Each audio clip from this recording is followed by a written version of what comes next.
కళ్యాణ గంధాలు కౌగిలికి తెలుసు, రసరమ్య బంధాలు రాత్రికి తెలుసు.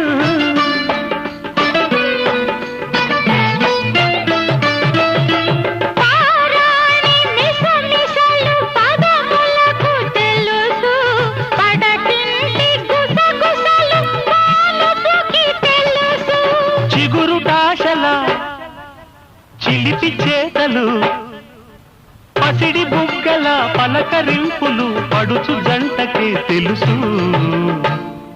ఇది చెరగని ప్రేమకు శ్రీకారం, ఇది మమతల మేడకు ప్రాకారం. పండిన కలలకు శ్రీరస్తు, పసుపు కుంకుమకు శుభమస్తు.